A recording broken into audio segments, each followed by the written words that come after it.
The 2022 Pan-African Medical Journal report says Nigeria accounts for 100,000 to 150,000 newborns living with sickle cell disease (SCD) annually, accounting for 33% of the global burden of disease. According to the report, access to medical services is a major challenge for the over 4 million Nigerians living with the sickle cell disease. It says poverty and inefficient health care centers are some of the reasons the SCD survivors are plunged to further hardship. Ibrahim Ismail speaks to the leadership of Gombe State Sickle Cell Association on their struggle to access health care.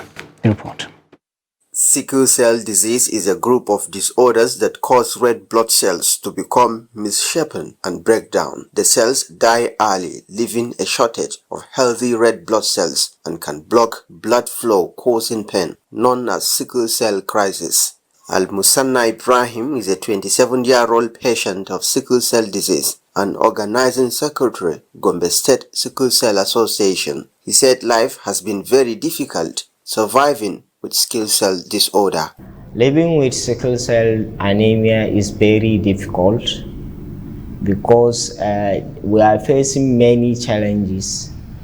I remember that time when I was at home by 3 o'clock having crisis or a lot of pain, and I take my old drugs. It didn't work for the pain, and if we go to the hospital, they will assist me with fluid and blood transfusion. Medical experts say the burden of sickle cell can be reduced if couples know their genotype before engaging in a marital relationship.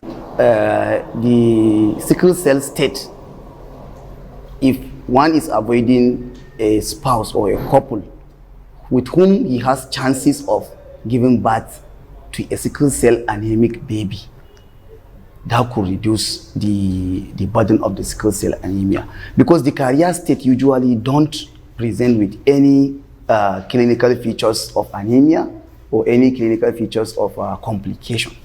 Due to the high cost of managing sickle cell disease, the Gombe State Sickle Cell Association is advocating for the provision of free medical services to sickle cell survivors to ease their sufferings.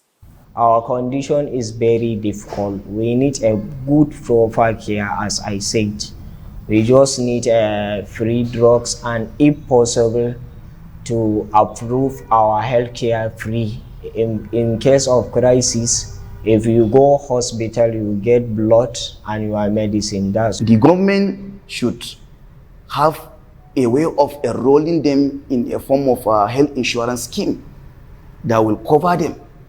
Or if that is difficult, government should have a kind of means by which this sickle cell patient could get registered and get most of their drugs, and when they have complications, most of the surgical or otherwise interventions they need, government should look at making it free for them. At least 100,000 babies die from sickle cell disorder in Nigeria every year, according to 2014 statistics by the World Health Organization (WHO), making it the #1 sickle cell endemic country in Africa.